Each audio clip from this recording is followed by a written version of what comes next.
Hola chicos, ¿cómo están? Espero que se encuentren muy bien. Vamos a entrar con el último tema de nuestro curso de métodos y técnicas de investigación cuantitativa, el cual se refiere a la regresión múltiple. Y bueno, el objetivo de esta unidad, ya lo habíamos compartido para el anterior tema, pero lo vamos a repetir, es que ustedes sean competentes para realizar regresiones y que además puedan interpretarlas. Ya habíamos visto en el video anterior la regresión lineal, y ahora vamos a rever la regresión múltiple. Ahora, la regresión múltiple es una extensión de la regresión lineal. Recordemos que en la regresión lineal lo que nosotros establecíamos era una variable y, que es la variable dependiente, la cual está influida por una sola variable x. Y esperábamos que solo esa variable x tuviera injerencia o tuviera relación o tuviera influencia en nuestra variable y. En la regresión múltiple lo que nosotros es buscar cómo una variable y tiene influencia de dos o más variables independientes.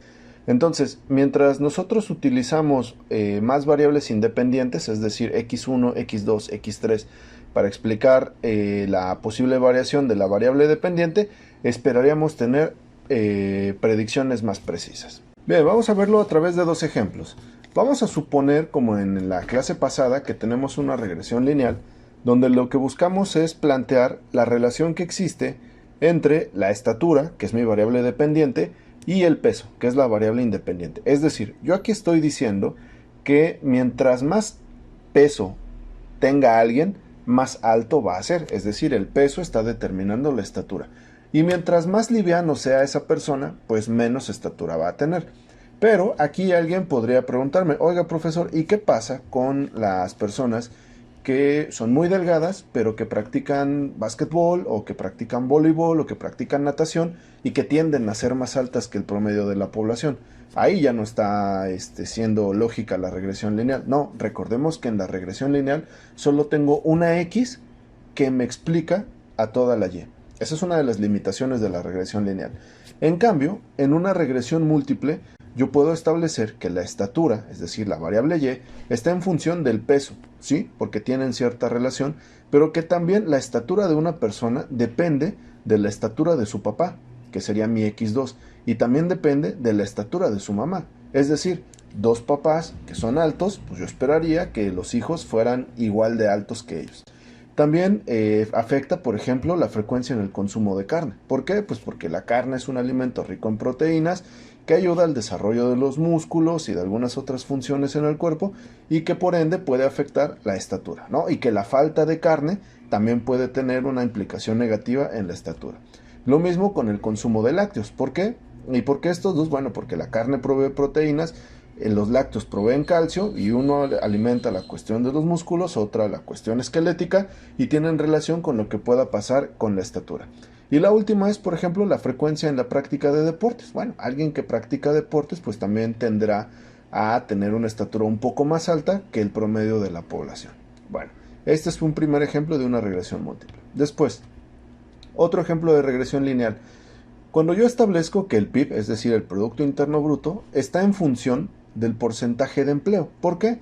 Pues porque a mí me han enseñado que el PIB es el precio de todos los bienes y servicios que se producen en una región, en un país, en un periodo determinado, ¿no? Y que son bienes y servicios finales. Ok, entonces yo quiero establecer que esa producción depende del porcentaje de empleo. Esto es que mientras más empleo haya, pues evidentemente mayor sea el PIB. Pero aquí alguien me puede decir, oiga, pero pues no solo depende de eso, porque estamos hablando no solo de la producción, estamos hablando del precio de los bienes y servicios finales. Aquí le hace falta algo que implique el dinero que se está moviendo a través del PIB. Eso es cierto, pero yo solo tengo una regresión lineal, solo puedo agregarle una variable. En cambio, para una regresión múltiple, yo podría decir que el PIB está en función del porcentaje de empleo. Eso es cierto, ¿no? Porque eso me va a indicar qué tanto se está produciendo.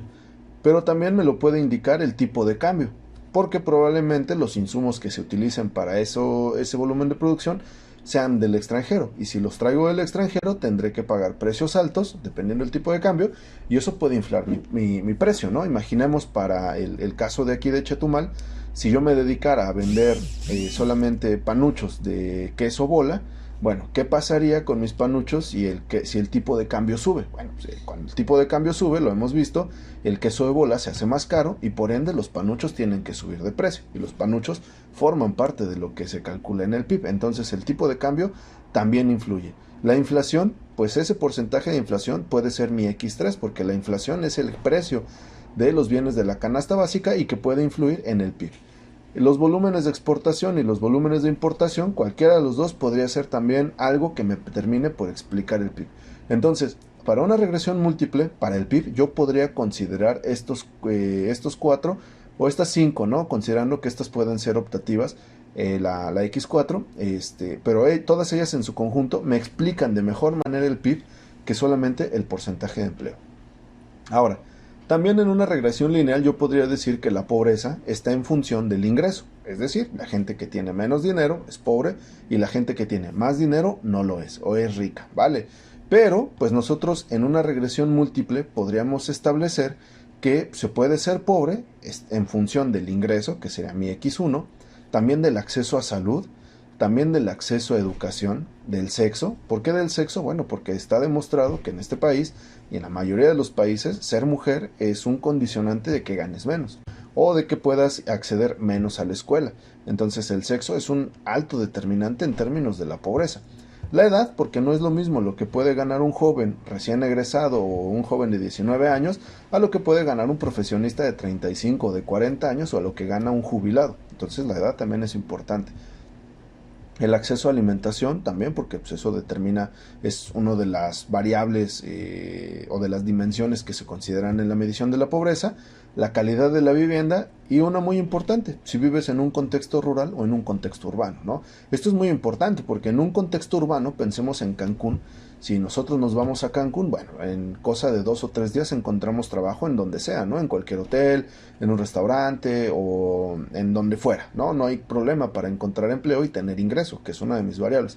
Pero si yo me moviera al ámbito rural, en el ámbito rural es más difícil encontrar empleo y que ese empleo además sea remunerado, porque la mayoría de las veces en la condición rural lo que encontramos es condición de campesinado, ¿no? Y el campesinado pues es autoempleo y autoconsumo. Entonces, básicamente esa es la diferencia entre una regresión lineal donde solo dependes de una variable y una regresión múltiple donde puedes tener muchas variables que te expliquen a una dependiente. Bien, ahora vamos con algunas recomendaciones para que puedan plantear una regresión múltiple. La primera tiene que ver con la multicolinealidad. ¿Qué es la multicolinealidad? Nos dice que el número de variables independientes debe ser pequeño, efectivo y manejable. Y debemos de evaluar nuestras opciones de variables. Esto es muy importante porque hay ocasiones en que nosotros tomamos datos que pensamos que son relevantes, pero que en realidad hay otros que explican mejor algo. El ejemplo más concreto y más sencillo es la escolaridad. Hay muchas personas que les gusta generar el dato de escolaridad a partir de primaria trunca o primaria concluida, secundaria trunca, secundaria concluida, preparatoria trunca, preparatoria concluida, universidad trunca o universidad concluida. Y está bien, porque me está dando un parámetro, ¿no? Yo puedo establecer que primaria trunca es 1, primaria concluida 2, secundaria trunca 3, secundaria concluida 4 y así sucesivamente. Sin embargo, alguien que cae en la categoría 1, es decir, primaria trunca, yo no sé si solamente fue un año a la escuela, si solamente cursó el primer año de la primaria, o si fue hasta sexto año, pero no la terminó. Y hay muchísima diferencia entre solamente ir un año a la escuela e ir 6 años a la primaria. ¿Capichi? Entonces, por eso es importante. ¿Cuál sería la alternativa para evaluar bien mi opción de variable? El número de años asistidos a la escuela. Si alguien me dice que asistió a la escuela 6 años, bueno, es alguien que fue 6 años a la escuela, que a lo mejor no terminó la primaria o que sí la terminó, pero pues ya me dice que fue 6 años, a comparación con alguien que me diga que solamente asistió 1 o 2 años. Lo mismo pasa con alguien que fue a la universidad. Alguien que fue a la universidad, pues no es lo mismo que me diga universidad trunca, porque no es el mismo grado de conocimiento a alguien de primer semestre que a alguien de octavo semestre. Es mejor o es más deseable que me especificaran si esa persona tiene 13 años de asistencia a la escuela, que sería el primer año de universidad, o si tiene 16 o 17 años de asistencia a la escuela, que sería el tercer o cuarto año de la carrera. Entonces, a eso se refiere, con que las variables independientes deben ser pequeñas en términos de número, o sea, no puedo hacer x1, x2, x3, x1000, debe ser un número manejable y que yo pueda evaluar mis opciones de variables. La segunda tiene que ver con que el número de observaciones del conjunto de datos debe exceder el número de variables. Cuanto mayor el exceso, es mejor. ¿Qué significa? Que, por ejemplo, si yo en mi regresión estoy planteando tener una y que es igual a una x1 más una x2 más una x3 más una x4 y esta x1 significa educación, no. Yo no puedo decir que solamente tengo 3 individuos, que tengo el dato de Juan, que tengo el dato de Pedro y que tengo el dato de Ana. Y que Juan fue 5 años a la escuela, Pedro fue 6 años y Ana fue 7 años. ¿Por qué? Porque mi conjunto de datos, estos, son más pequeños que el total de variables que yo tengo. Yo tengo 4 variables y tengo 3 datos para explicarlas. Eso es incorrecto. Yo debería tener más datos aquí que variables en mi ecuación. Por eso dice, cuanto mayor el exceso, mejor. Es decir, si aquí en educación, si yo tengo planteadas 4x y en educación yo tengo 1000 datos, mejor. El exceso es por mucho, es mayor y eso me permite tener datos más robustos. Y la última es evaluar la multicolinealidad entre variables. ¿Qué quiere decir esto? Prestemos atención a este esquema. En este esquema yo tengo dos variables, ¿no? Tengo una y, que es la dependiente, y tengo dos x, ¿no? Que son las independientes. Ambas explican en cierto sentido a la variable y. O sea, ambas son parte de la variable y, tienen cierta relación. Pero entre ellas no tienen ningún tipo de relación. Después, en este esquema, este digamos que es el ideal. En este esquema yo tengo una variable y tengo dos variables x que le explican, ¿no? La parte de la participación aquí en ambas para la explicación es más grande, pero entre ellas también se explican. Ese es un escenario, digamos que no tan recomendable, que si yo no encontrara dos variables que tuvieran este comportamiento y que separadas no se explican, pero sí explican a la y, bueno, tendría que cambiar de variables. Pero si no existen estas variables, puedo tomar este escenario, aunque no es como tan recomendable. Y finalmente tengo el escenario donde es el peor escenario de todos, donde tengo dos variables que entre ellas se explican muchísimo y entre ellas explican en buena parte a la variable y. Este es el peor de los escenarios. Cuando yo tengo esto, debo de desechar totalmente las variables que yo estoy utilizando o alguna de las variables que yo estoy utilizando. Bien, después la siguiente recomendación tiene que ver con la heterocedasticidad de mis datos. ¿Qué es la heterocedasticidad? Es muy sencillo, se ve complicado, pero es relativamente sencillo. Primero yo tengo que evaluar la linealidad de las variables. ¿Qué quiere decir esto? Que si mis datos no son lineales, hay que transformarlos. Aquí, por ejemplo, yo tengo en esta gráfica una variable con comportamiento logarítmico.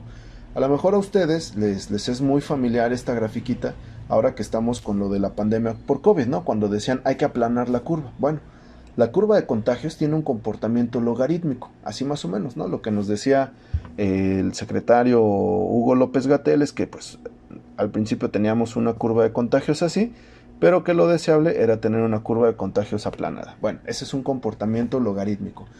Este tipo de variables no nos sirven cuando están logaritmizadas. Necesitamos volverlas lineales. Para volverlas lineales hay ciertos procedimientos matemáticos que ustedes debieron haber visto en la preparatoria. Entonces, cuando son logarítmicas, no las podemos utilizar. Hay que volverlas lineales. La otra es que debemos evaluar la homocedasticidad de nuestros datos. Es decir, que mis datos deben de tener varianzas constantes. Si nos fijamos en este ejemplo y nosotros trazamos una línea imaginaria de tendencia, encontraríamos que, por ejemplo, estos datos tienen una varianza muy pequeña, porque se encuentran muy cercanos a la recta ajustada. En cambio, en esta sección tenemos datos que están muy dispersos. Entonces las varianzas no son constantes. Incluso en esta parte, fíjense, aquí tengo varianzas constantes en estos dos, pero en estos dos no voy a tenerlas. ¿Cuál es el escenario deseable? Este, donde yo tengo una línea de ajuste y donde todos más o menos tienen la misma distancia respecto a la línea de regresión. Entonces yo tengo que checar que mis datos sean homocedásticos en el sentido de las varianzas que están presentando. Y eso, las varianzas, nosotros ya las sabemos calcular en Excel o las sabemos observar en una gráfica. Después, otra recomendación para plantear una regresión múltiple tiene que ver con la normalidad o con que yo tenga curvas de distribución normalizadas. ¿Se acuerdan que habíamos visto las curvas de distribución normal? Bueno, ahora es cuando las vamos a utilizar. Acá nos dice que cuando todos los x1, x2 y x3 hasta xn, lo que nosotros le queramos poner, deben de tener una distribución normalizada a lo largo de la recta y.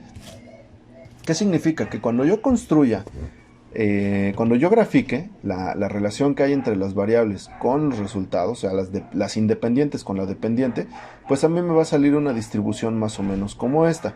Sin embargo, si yo las analizo a nivel individual, pues yo voy a encontrar que los datos deben de tener esta distribución. Es decir, estos datos tienen este comportamiento. Por acá tienen este comportamiento. Y así, todos los datos que yo vaya metiendo, debo de observar que tengan una distribución normalizada a través de la recta de ajuste, ¿vale? Más o menos debe de tener este patrón. Evidentemente, yo no voy a encontrar datos o rectas que tengan una distribución así. Esto es como un poco más imaginario. Pero sí puedo observar, por ejemplo, aquí se rompería la normalidad si yo tuviera un dato por aquí, porque entonces pues ya no me quedaría, ¿no? Ya esto estaría como muy alejado, tendría asimetría. Bien, ahora, para definir el modelo es algo muy amigable. Primero, yo tengo una ecuación. La ecuación está dada por y, que es igual a beta 0 más beta 1 de x más beta n de x más el error. ¿Qué quiere decir? Y es mi variable dependiente. Ojo, esto lo debo tener siempre en consideración. Y es la variable dependiente. Beta 0 es la primera beta y si se dan cuenta no tiene x. Beta 0, acá nos lo dice, es el valor de y cuando la x vale 0. Es decir, que si yo en esta tuviera 0, 0, 0, 0, 0, 0, este valor me arrojaría algo. ¿Qué significa? Que si yo digo, a ver, la estatura de alguien depende de su peso, de la estatura de sus papás, de la estatura de su mamá, de la cantidad de carne que come, de la cantidad de lácteos que toma, de las horas de ejercicio que hace, de la cantidad de agua que toma, bla, bla, bla, bla. Todas esas serían muchas X. Pero al calcularlo, me daría un número. Ese número es el estimador mínimo que yo esperaría si yo dijera, bueno, esta persona tiene 0 peso, ¿no? Que eso es imposible, pero bueno, vamos a poner que tiene 0 de peso. Que su papá mide 0, que su mamá mide 0, que no come carne, que no toma lácteos, que no hace ejercicio. El modelo me estaría regresando un estimador de la estatura cuando todas las variables sean 0. Ese estimador cuando todas las variables son 0 es esta. Es la beta 0, ¿vale? Entonces esto es el estimador cuando todas las demás betas se aproximan a 0. Después tengo la beta 1. La beta 1 es un número que me va a dar la regresión, ¿vale? Me lo va a dar Excel. Yo lo que voy a cambiar dependiendo del ejercicio es la letra X, el valor que va a tomar, ¿vale? Yo debo de ser muy cuidadoso con las betas, desde la beta 1, la beta 2, la beta 3, la beta 4, hasta la beta n, que aquí se las marqué, con el signo. Porque el signo positivo me va a indicar que las dos variables crecen a la vez, es decir, algo muy similar a lo que ya habíamos visto en la covarianza, ¿no? Que hay una asociación positiva. Y cuando el signo es negativo nos indica que si una variable crece, la otra va a decrecer. Hay una relación negativa. Entonces, esto es lo que yo necesito saber. Yo me puedo encontrar una ecuación, por ejemplo, que diga que y es igual a beta 0 más beta 1 de x más beta 2 de x, más beta 3 de x, más beta 4 de x, más el error, ¿vale? Y a lo mejor en algunos libros de estadística o artículos de economía pueden encontrar que no utilizan betas, que utilizan cualquier otra letra, ¿no? No sé, lo pueden encontrar como que y es igual a alfa 0 más alfa 1 de x más alfa 2 de x más alfa 3 de x más alfa 4 de x más el error, ¿no? Lo pueden encontrar con la letra con la letra phi o con la letra pi o con cualquier letra, ¿no?, que se les ocurra a quienes están planteando el artículo. Lo que ustedes necesitan saber y lo básico es esto, ¿no?, que el 0 es el estimador con todos los parámetros igual a 0 y que cada una de las betas o cada una de las alfas o que cada una de las x significa una variable que yo estoy agregando. Es importante que desde la beta 1 hasta la beta n, cualquiera de las betas que yo esté trabajando, bajo ninguna circunstancia puede ser igual a 0. Ninguna. Si yo tengo una beta 1 o 2 o 3 o 4 o 5 o la n igual a 0, estoy cometiendo un error y necesito recalcularlo. Ahora, para verificar esta condición podemos hacerlo mediante el método de p-value. ¿Esto qué significa? Que yo tengo que plantear dos hipótesis. Mi primera hipótesis o mi hipótesis 0, mi hipótesis nula, por así decirlo, es que mi beta 1 es igual a 0. Mi hipótesis alternativa o mi hipótesis 1 es que mi beta 1 es diferente de 0. O sea, yo necesito, ojo, bajo ninguna circunstancia esta puede ser igual a 0. Entonces yo necesito ajustarme a esta. Esta es la que yo deseo comprobar, donde esa es diferente a 0. Entonces, en Excel vamos a verificar que el p-value debe ser menor que 0.05. De ser así, la variable que yo estoy utilizando es significativa. En Excel nosotros la podemos ver en esta forma. Me va a dar como que p de una cola es de 0.01, por lo cual 0.01 es más pequeño que 0.05 cuando es alfa de una cola. O cuando lo hago con dos colas, de todas maneras me da 0.04, que también es más pequeño que 0.05 y también es aceptable. Y otro dato importante a considerar antes de plantear mi ecuación o mi regresión es la r cuadrada. ¿Por qué? La r cuadrada, cuando utilizamos la regresión lineal, es lo que nos va a decir qué tan confiable es mi modelo. Pero se ha observado o está observado que mientras más variables yo le meta a mi regresión, la r cuadrada tiende a crecer. Es decir, un modelo de regresión con 10 variables va a tener una r cuadrada altísima, aun cuando algunas de esas variables no terminen por explicar a la variable y. Entonces, lo que nosotros necesitamos tomar en el caso de las regresiones múltiples es algo que se llama la r cuadrada ajustada.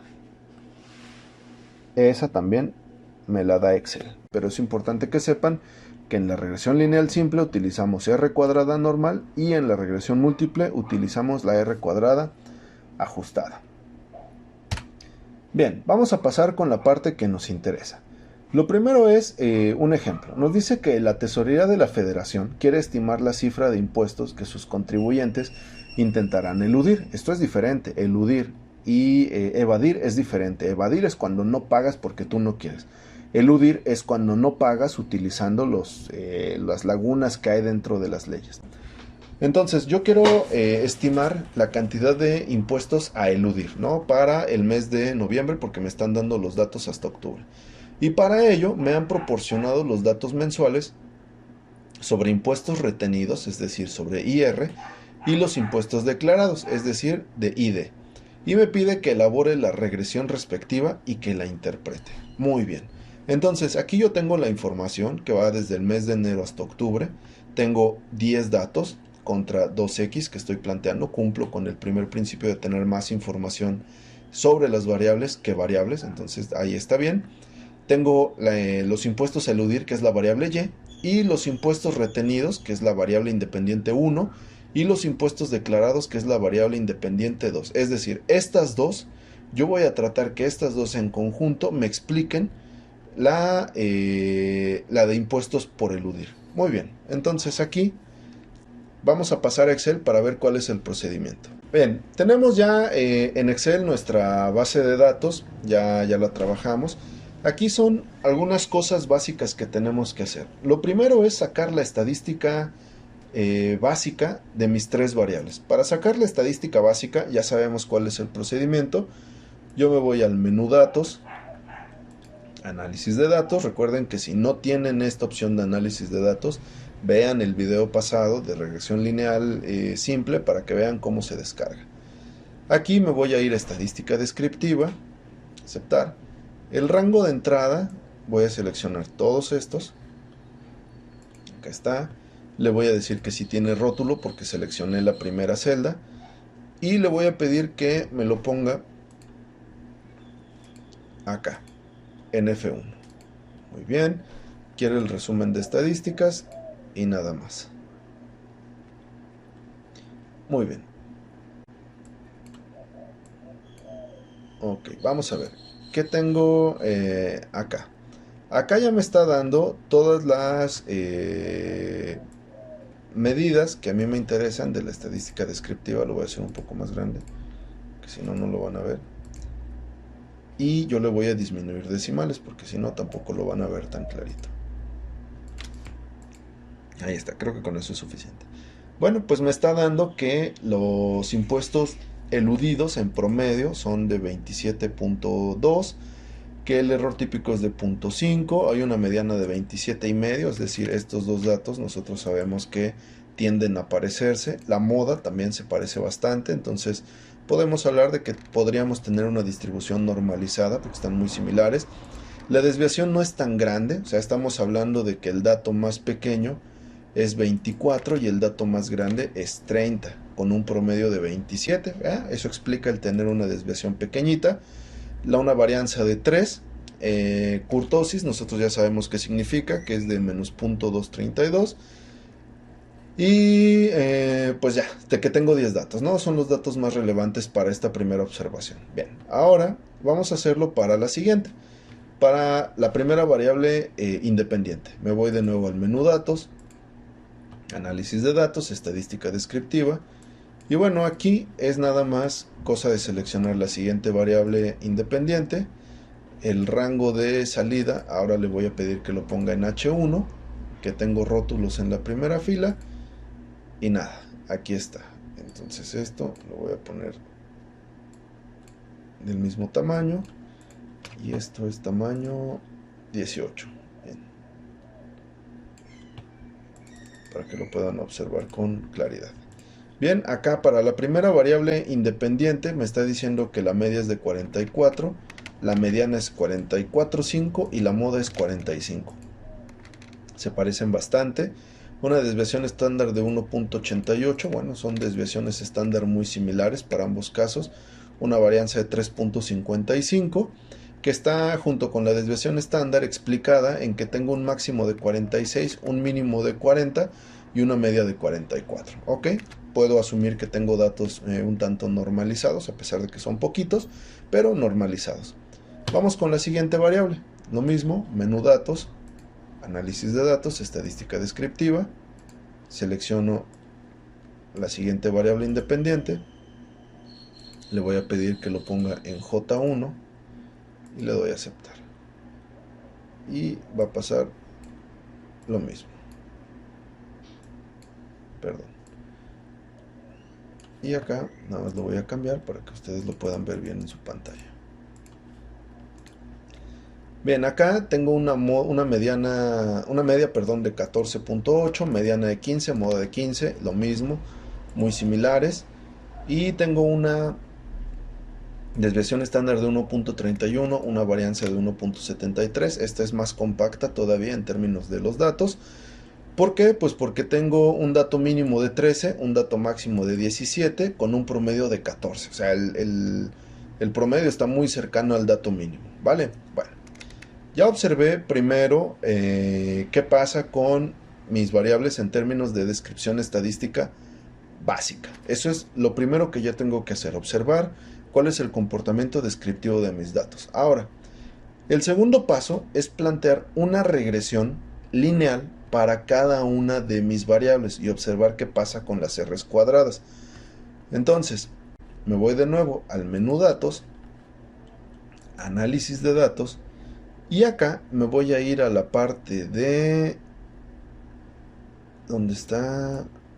Acá está, regresión, ¿vale? Y le voy a dar a aceptar. Este procedimiento lo vimos en la clase pasada. me pide el rango de entrada Y. En este caso yo no voy a seleccionar el rótulo. Yo prefiero, aunque Excel es una máquina y lo procesa todo, yo prefiero no meterle datos alfabéticos a Excel para evitar complicaciones. Yo solamente le voy a meter los datos numéricos. Entonces ya capturé mi Y, que es mi variable dependiente. Capturo mi primer variable independiente, que es la X, 1, o los impuestos retenidos. No tengo rótulos, ninguna constante es igual a 0. El nivel de confianza le voy a dar al 95%. Y la opción de salida, aquí sí le voy a dar en una hoja nueva, porque quiero que lo vayamos observando por partes, ¿vale? Acá le voy a pedir mi gráfico de residuales y la curva de regresión ajustada. Ahí está. Entonces le doy a aceptar.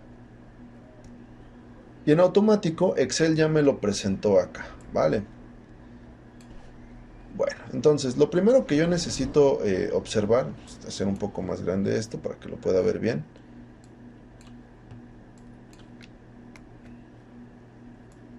Muy bien, acá. Ok, aquí yo estoy hablando de que tengo la primera relación de la variable y, x1. Así le voy a llamar. Este es y con x1. Bueno, me está diciendo que tengo un coeficiente de correlación de 0.51, lo cual es un coeficiente de correlación un tanto bajito, ¿no? Una R cuadrada ajustada de 0.17, pero en este caso no aplica porque es una regresión lineal. Que tengo 10 observaciones y ya sabemos cómo tengo que interpretar mi ecuación, ¿no? Los datos que a mí me interesan es la intercepción y la variable x, que los voy a poner en negro como en los ejercicios pasados con letras rojas, y espero que se vea bien. Si no, lo cambio a letras amarillas para que lo puedan ver mejor. Ok, ¿esto qué significa? Que si yo tuviera que plantear una ecuación para esta regresión, pues yo tendría que decir que mi y, a ver acá, para ponerlo bonito, mi y de los impuestos eludidos es igual a la intercepción, que es de 5.2 más 0.5 de x, ¿vale? Eso me está dando mi primera ecuación. Voy a hacer un poco más grande la primera regresión. Ok. Yo al sacar estos datitos es lo que me está dando. ¿Y qué significa? Que yo podría predecir el valor de los impuestos a eludir solamente con la variable 1 si yo tuviera esta ecuación. Entonces yo podría decir, a ver, los impuestos a eludir, y estos son los valores de x que puede tomar. Entonces, por ejemplo, yo le puedo decir, vamos a ver mis datos, yo tengo que los impuestos retenidos van desde 40, acá debo tener el dato, los impuestos retenidos van desde 40 hasta 46, muy bien. ¿Qué pasaría si yo tuviera, por ejemplo, una retención de impuestos más grande? Que en vez de 46, yo haya logrado 48, que haya logrado 50, pero que también por el contrario, yo haya logrado retenciones muy bajitas. La más baja era 40, vamos a suponer que tengo 35 y 36. Bien, como yo ya conozco los valores de x, ya puedo sustituir con esta fórmula. Yo le tendría que decir a Excel que esto es igual a 5.2, que está aquí, más la multiplicación de 0.5 por el valor que sea que tome x. Y ahí está. Enter. Entonces, con esa regresión, Excel me está diciendo que si yo tuviera impuestos retenidos por 35, lo más seguro es que mis impuestos eludidos sean de 22. Por el contrario, si yo tengo impuestos retenidos por 50, mis impuestos eludidos serían de 30.2. O sea, está funcionando como un predictor, ¿vale? Ahora, vamos a hacer la regresión para la segunda X, que es lo que tenemos que hacer, una regresión lineal. Primero por cada variable. Entonces me voy de nuevo al menú datos, análisis de datos, ya está regresión. El rango de entrada Y, pues yo ya lo tengo, está aquí, verifico que sea el correcto. Y el rango de entrada X lo voy a cambiar. Ahora va a ser el de la segunda X, el de ID. El nivel de confianza es al 95, lo voy a pedir en una hoja nueva y con estos dos gráficos. Aceptar. Bueno, pues acá vamos a ver lo mismo. Acá me está dando que el coeficiente de correlación es de 0.90. En este caso este es más alto. Este sí tiene una correlación más alta. Este es un dato importante para considerar en nuestro ejercicio. El LR cuadrado ajustado es de 0.79, es alto, aunque sabemos que aquí no aplica porque es una regresión simple, que tengo 10 observaciones, no pasa nada. Y esto es lo que a mí me interesa, la intercepción junto con la variable X. Esto significa que ¿cómo quedaría mi ecuación? Pues mi ecuación me quedaría, para este caso, como que la Y de los impuestos por eludir es igual, déjenme hacer más grande esto para que lo puedan ver bien ustedes. Ok, creo que con eso es suficiente. Ok, que la Y de los impuestos por eludir es igual a la intercepción, que es 8.79, más, porque aquí me lo está dando como signo positivo, la variable X, que sería 1.24 de X. ¿Vale? Bien. ¿Esto qué significa? Volvamos a mis datos originales. Acá yo le voy a llamar Y, X2. Volvamos a mis datos originales. En mis datos originales, X2 me está diciendo que los datos van desde 13 hasta 17. Muy bien. Entonces yo quiero saber cuál va a ser el comportamiento de los impuestos eludidos cuando X vale, por ejemplo, 0. Cuando X vale 5, cuando X vale 10, que son datos por debajo de lo que teníamos como datos, y cuando X valga 19, cuando X valga 22 y cuando X valga 25, que son datos por encima de lo que yo tenía. ¿Y de dónde salieron esos datos? Yo me los inventé, solamente respetando estos parámetros. Datos menores que 13 y datos mayores que 17, que es lo que yo tenía en mi tabla, ¿vale? Bien, entonces, pues yo programo mi fórmula, que esto sería igual a 8.79 de la intersección más el 1.24 que va a multiplicar al dato que yo tenga. Bueno, aquí no me lo deja escribir, lo voy a poner en G28, pero en realidad es F28. Doy Enter y ya me da. Entonces, si yo tengo 0 de impuestos declarados, lo que yo esperaría que la gente eluda es 8.79. Y si yo tengo 25 de impuestos declarados, yo esperaría que la gente eluda 39.79. Esto yo lo puedo ver reflejado en mi curva de regresión ajustada. Aquí yo estoy viendo cuál es Y y cuál es el pronóstico para Y. Si se dan cuenta, en la otra no lo vimos, pero ahorita regreso con el otro ejemplo. Si se dan cuenta, aquí todos se mueven casi en la misma línea, son casi idénticos, es decir, la Y se comporta casi igual que el pronóstico para Y. Fíjense, tomemos un parámetro que yo ya conocía, un 13, fíjense en esto, un 13 y un 17. Cuando yo digo que alguien que tuve 17 de impuestos declarados, la elusión es de 24.91. Y cuando yo tengo 17 de impuestos declarados, la elusión es de 29.87. Vayamos a los datos originales. Cuando yo tengo 13, la elusión es de 24. ¿Ya lo vieron? Y cuando yo tengo 17, la elusión es de 30. Entonces voy a copiar estos datos y los voy a pasar en esta hoja. Aquí está. Con 13 tengo 24. Y fíjense qué pasó con mi predictor. Mi predictor dice que cuando yo tengo 13 son 24.91. Le falló por 0.91, pero es muy poquito. Y cuando yo tengo 17 fueron 30 en los datos reales. Mi predictor dice que con 17, 29.87. Es decir, falló también por muy poquito. Eso es la explicación del por qué estos datos están tan encimaditos. O sea, se parecen mucho los datos de la vida real a los datos que yo estoy pronosticando. En el caso anterior, vamos a ver cuál fue el comportamiento. En el caso anterior, fíjense, tienen un comportamiento muy parecido, pero no todos. En realidad son nada más estos dos los que comparten este lugar.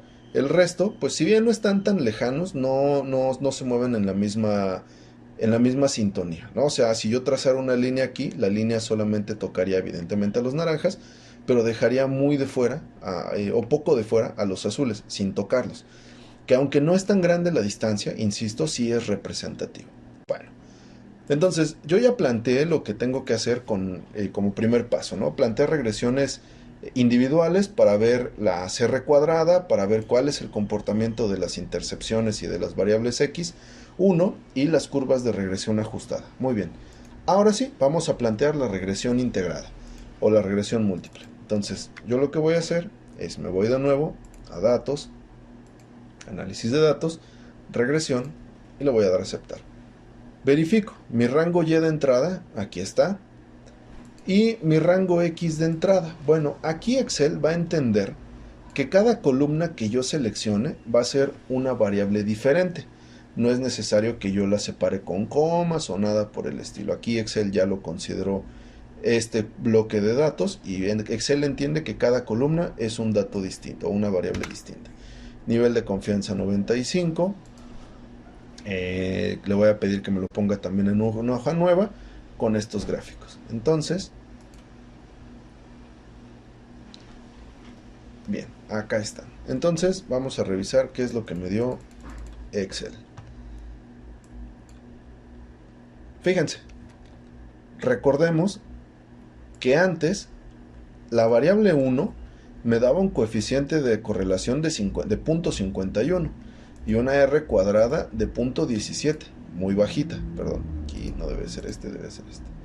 Una R cuadrada, perdón, de 0.17 ajustada y una coeficiente de correlación de 0.51, muy bajito. Y la X2 me da uno de 0.90 y de 0.79. Bueno, combinados me dan un coeficiente de correlación de 0.93, es decir, ambos tienen un poder de correlación bastante alto. Y la R cuadrada ajustada también es bastante alta. Hay algunos libros donde van a encontrar que a partir de 0.85 para abajo, o sea, hacia 0, ya no es válido. Yo les diría que hasta 0.80 es válido y habría que revisar los datos, ¿no? Por ahí podríamos tener algún outlier que nos haga ruido, pero bueno, en este caso un 0.84 es aceptable, podemos tomarlo como un R cuadrado ajustado de buen nivel. En ambos casos tengo 10 observaciones, perfecto. Y ahora vamos con lo importante, cómo se comporta mi ecuación, o cómo le voy a llamar a esta ecuación. Bien. Recordemos que aquí a mí lo que me interesaban eran la intercepción y las variables. Bueno, ¿esto cómo se traduce? Déjenme rescatar esto por acá. Lo voy a hacer un poco más grande.